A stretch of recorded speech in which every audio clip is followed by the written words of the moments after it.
in prison, I know a guy who got stabbed over a fart.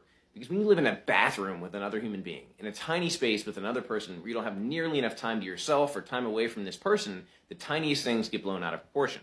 So one of the important things is communication. And this was at Nottoway when Nottoway was a level 4 and you spent about 18 hours a day in the cell with that other person. So one guy said, look, when you come in here, if you fart, you need to go to the door and fart out the door because you're not farting in my cell. And initially the guy was like, okay, fine. So he would go fart at the door and then come back in. And for whatever reason this day, he just let one rip. And the guy was like, yo, I told you need to go to the door. And he was like, man, F you. Like, I'm not going to the door. Like, it is what it is.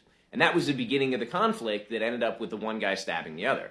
And it's because the communication was okay, but there was no middle ground. And it's unfortunate because we built this culture that's about kind of dehumanizing people and sticking them in prison and sticking them in unrealistic situations and not teaching them better communication skills. So the same things that led them to prison led them to violence in prison.